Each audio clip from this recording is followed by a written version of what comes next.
Hey Srinidhi, welcome to our personalized podcast episode just for you. I'm Sofan and I'm here with my brilliant co-host Bob. Hello, Srinidhi. It's a pleasure to have you join us for this truly extraordinary discussion. In this episode, we're going to explore a cataclysmic event that reshaped the course of human history and the very nature of our planet, the melting of the moon in the year 8934 and its profound impact on Earth, now known as planet Prithvi. It's a topic that's both fascinating and, honestly, a bit unsettling, don't you think? Absolutely, Sofan. But what we really want to focus on is how humanity has managed to survive and adapt to these incredible environmental changes. It's a story of resilience, ingenuity, and the indomitable human spirit in the face of unimaginable adversity. I couldn't agree more. So Srinidhi, buckle up and get ready for a journey through time and space as we dive into this transformative event. So what exactly happened when the moon melted? Well, the environmental consequences were nothing short of catastrophic. One of the most immediate and devastating effects was the extreme gravitational disturbances that followed. You see, the moon's gravitational force is responsible for about 70% of the tidal forces on Earth, according to the research material dated 2024-08-05. When the moon melted, it led to extreme tidal patterns and widespread coastal flooding, inundating cities and communities along the coastlines and throwing entire ecosystems into chaos. But that's not all. The moon's gravitational pull also helps stabilize Earth's axial tilt, which in turn regulates our climate and seasons. Without this stabilizing force, Earth's axial tilt became erratic, leading to dramatic changes in climate and weather patterns across the planet. We're talking about severe temperature fluctuations, unpredictable seasonal changes, and extreme weather events that made life incredibly challenging for both humans and wildlife. That's mind-boggling, Bob. I can't even imagine the scale of destruction and upheaval that must have caused. It truly was, Sofan, and we haven't even gotten to the worst part yet. As the moon broke apart, the debris began to fall towards Earth, causing massive impacts and global destruction on an unprecedented scale. The impacts ignited massive firestorms, causing global temperatures to skyrocket. Ice caps and glaciers melted, leading to worldwide floods and further altering the planet's climate. But the devastation didn't end there. The debris and dust from the moon's destruction blocked out sunlight, plunging the planet into perpetual darkness. This had a devastating impact on plant life, which relies on sunlight for photosynthesis. Global temperatures dropped significantly, and ecosystems collapsed as species faced extinction, disrupting the entire food chain. It's hard to wrap my mind around the sheer magnitude of these environmental changes. How did the planet's ecosystems cope with such a cataclysmic event? That's a great question, Sofan. The truth is, the melting of the moon completely reshaped planet Prithvi's ecosystems. If we look at historical examples of environmental cataclysms and their effects on ecosystems, we can draw some parallels. For instance, according to the research material, the 1600 eruption of Huayna Putina in South America led to the coldest year in 6 centuries, causing a famine in Russia. Similarly, the 1452-1453 Mystery eruption contributed to the fall of Constantinople. More recently, Hurricane Harvey in 2017 dumped an estimated 27 trillion gallons of rain over Texas and Louisiana, causing significant disruption to coastal ecosystems and pollution from flooded industrial sites. These examples demonstrate the long-lasting and far-reaching impacts that environmental cataclysms can have on ecosystems. In the case of the moon melting, the effects were even more profound and global in scale. Habitats were destroyed, species were lost, and the delicate balance of nature was thrown into complete disarray. The melting of the moon was an environmental cataclysm unlike anything our planet had ever experienced. It reshaped the very fabric of life on Earth and posed an existential threat to human survival. But as we'll explore in the coming sections, humanity's resilience and adaptability shone through even in the darkest of times. Wow, Bob, that was a truly eye-opening exploration of the environmental cataclysm that reshaped planet Prithvi. But I'm curious, how did humans cope with such profound changes on a psychological and biological level? That's a great question, Sofan, and it's one that researchers have been grappling with for centuries. You see, the psychological impacts of environmental changes on humans are, well, they're profound to say the least. According to research from 2024, many scientists predicted that climate change would lead to increased stress, anxiety, depression, and even post-traumatic stress disorder as its physical impacts accelerated. I mean, just think about it. You're living in a world where the very foundations of your existence have been shaken to the core. The moon, this constant presence in the night sky, has melted away, and with it the stability of the Earth's climate and ecosystems.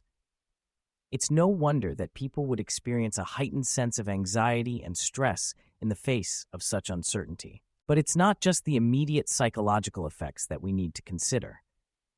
The research also highlights the long-term consequences of environmental changes on human mental health. For example, climate change can cause migration, which is linked to acculturation stress, a factor in the development of psychiatric disorders. In fact, according to the research material, migrants are more likely to suffer from schizophrenia than the host population or the population of their origin. This really underscores the far-reaching impacts of environmental changes on human well-being. And it's not just the psychological aspects that we need to consider. The latest studies on human biological adaptation to environmental changes have also yielded some fascinating insights. Over the last decade, genetic analyses have identified causal genes and genetic variations that enable humans to adapt to extreme environments. For instance, research has found specific genes that allow humans to thrive in high altitudes by increasing oxygen uptake and delivery to tissues. Similarly, genetic adaptations have been identified in populations living in Arctic conditions, enabling them to maintain higher metabolic rates and generate more heat. But here's the thing. The pace of climate change is presenting new challenges to these adaptations. Take heat adaptation, for example. Humans have developed remarkable heat management strategies, including sweat glands, which allowed them to thrive in hot environments. However, the rapid pace of climate change is making it difficult for humans to keep up with the increasing heat. This brings us to the variability selection hypothesis, which suggests that key human adaptations evolved in response to environmental instability. In other words, human traits evolved to cope with changing and unpredictable environments, which is crucial for survival in diverse habitats. This hypothesis provides a framework for understanding how humans have adapted to environmental uncertainty and change over the course of our evolutionary history. But the melting of the moon presented an entirely new set of challenges that pushed human resilience to its limits. When we look at case studies of human adaptation to environmental disasters, we can see just how remarkable the human spirit can be in the face of adversity. The 2010 Haiti earthquake, for example, was a devastating disaster that claimed the lives of over 200,000 people and left millions more homeless. And yet, in the aftermath of the quake, communities rallied together to rebuild and recover, demonstrating the power of human resilience in the face of environmental catastrophe. But the moon melting scenario was on a scale that dwarfed anything humanity had ever experienced before. It necessitated unprecedented psychological and biological adaptation strategies that pushed the boundaries of what was thought possible. People had to find new ways to cope with the psychological stress of living in a world that had been fundamentally altered. They had to adapt to extreme weather conditions, food scarcity, and the collapse of entire ecosystems. And they had to do all of this while grappling with the profound existential questions raised by such a cataclysmic event. And yet, despite all of these challenges, humanity persevered.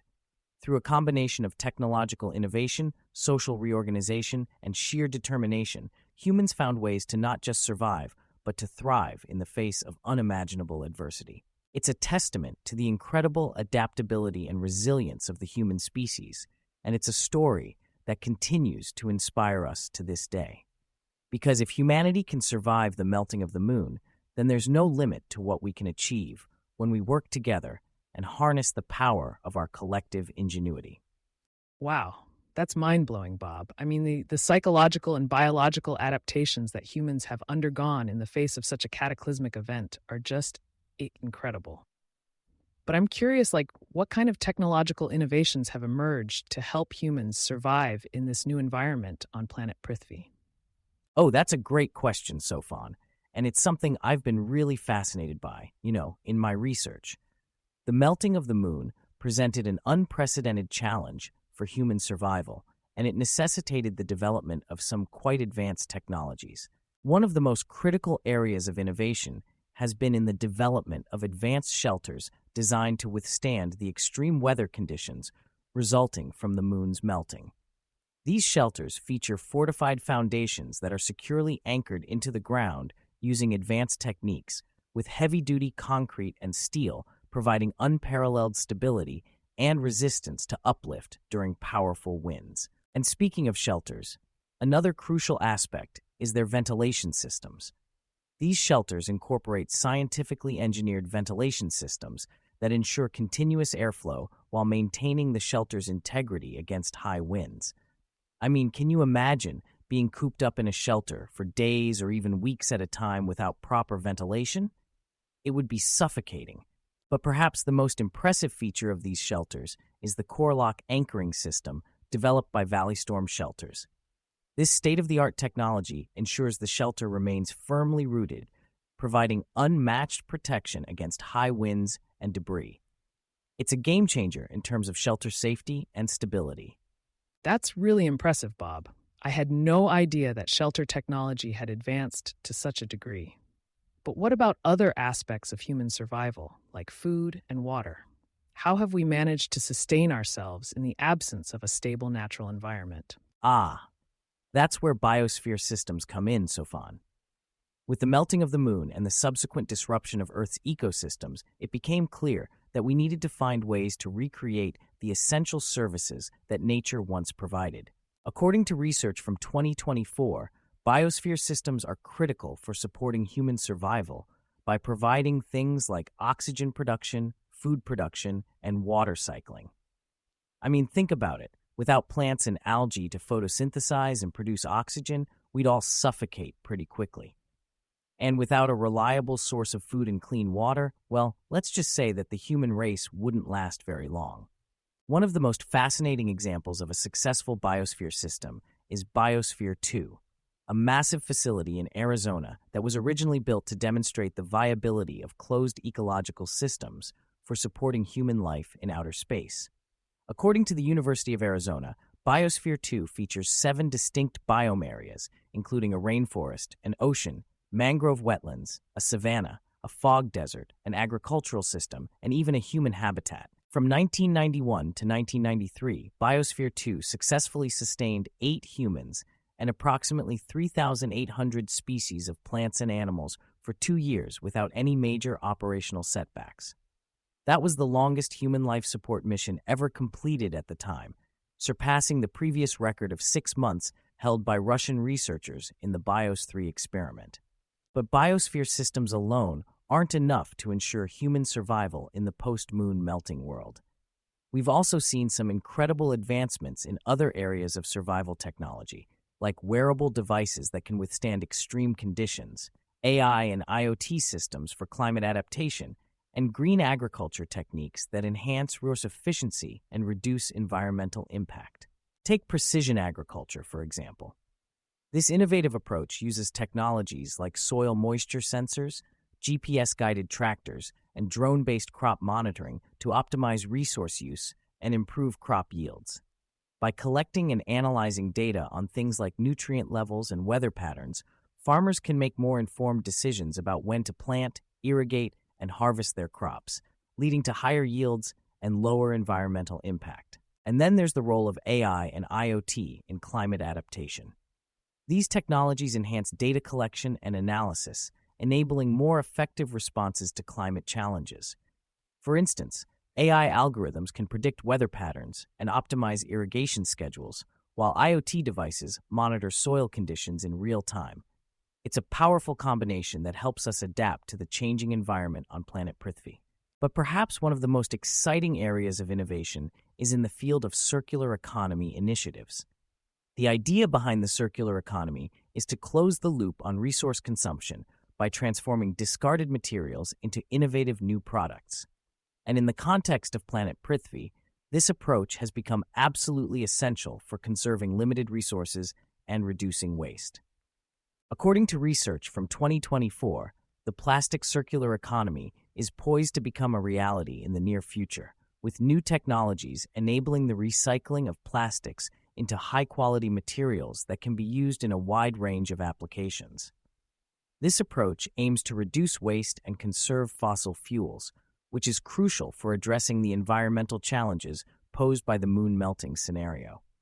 So, when you put all of these pieces together, the advanced shelters, the biosphere systems, the wearable technology, the green agriculture techniques, and the circular economy initiatives, what you have is a comprehensive toolkit for human survival in the face of even the most extreme environmental challenges. And that's really the key takeaway here, Sofan. The melting of the moon may have been a cataclysmic event that reshaped the very nature of our planet, but it also spurred an incredible wave of technological innovation and human ingenuity. It forced us to confront the fragility of our existence and to develop new ways of living that are more sustainable, more resilient, and more adaptable to change. Wow, Bob, that's a fascinating perspective. It's amazing to think about how far we've come in terms of survival technologies and how much potential there is for even greater advancements in the future. Thank you so much for sharing your insights with us today. It's my pleasure, Sofan, and thank you for the great questions and insights as well. I think this is a topic that will continue to captivate and inspire us for generations to come as we work to build a more resilient and sustainable future for all of humanity. The technological advancements you've described are remarkable, Bob. How have societies reorganized and adapted to cope with the challenges posed by the melting of the moon? The societal reorganization and adaptation in the aftermath of the moon melting event was extraordinary, Sofan. We're talking about a complete restructuring of the way societies function in order to survive and thrive in this new reality. Let's consider some historical examples of societal reorganization after disasters. The research material from 2024 highlights the case of the Hittite Empire, where a multi-year drought contributed to its collapse over 3,000 years ago. This underscores the complex interplay between environmental factors and societal resilience. Fast forward to the year 8934, and the challenges posed by the moon melting were unprecedented. But societies had to find ways to reorganize and adapt, and technology played a crucial role in this process. Technology revolutionized communication, bridging geographical and cultural barriers and enabling the formation of global communities. In the post-moon melting world, this was essential for coordinating efforts and sharing knowledge across vast distances. Education also underwent a transformation, with AI-driven personalized learning systems that adapt to each student's unique learning style and pace. These systems analyze data on student performance and engagement, providing targeted recommendations and resources to optimize learning outcomes. Maintaining an education system in the midst of such a cataclysmic event would have been nearly impossible without these adaptive technologies. Healthcare saw significant advancements too. AI-powered diagnostic tools can analyze patient data, including genetic information, medical history, and real-time biomarkers, to identify diseases at their earliest stages. Personalized treatment plans are then developed based on each patient's unique profile, maximizing the effectiveness of interventions and improving overall health outcomes. But societal reorganization isn't just about technology. It's also about the strategies we employ to maintain social order during crises. The research material highlights the importance of radical acceptance, which involves focusing on what can be controlled and accepting what cannot. This mindset shift helps reduce anxiety and panic, fostering resilience in the face of adversity. Social support is another key strategy. In the aftermath of Hurricane Maria in 2017, communities in Puerto Rico came together to provide emotional support, share resources, and rebuild their lives. Virtual connections became a lifeline, enabling people to maintain social bonds even when physical proximity was impossible. Ultimately, societal reorganization in the year 8934 requires a fundamental shift in our relationship with the environment and each other. It demands a recognition of our interdependence and the need for collaborative, innovative solutions to the challenges we face. While there are arguments for and against the use of advanced survival technologies, I believe their benefits outweigh the risks. Renewable energy, sustainable agriculture, and circular economy initiatives are not just helping us survive, but also building a more sustainable and resilient future. Societal reorganization and adaptation in the year 8934 isn't just about surviving in the moment. It's about building a foundation for long-term sustainability and resilience. It's about recognizing that the challenges we face are opportunities for growth, innovation, and transformation. This has been a fascinating discussion, Bob. What would you say are the key takeaways for our listeners, Srinidhi? Well, Sofan, I think one of the main things to highlight is the incredible resilience and adaptability of the human species. In the face of a cataclysmic event like the melting of the moon, we've seen how societies can reorganize and adapt, leveraging technology and social strategies to not just survive, but thrive.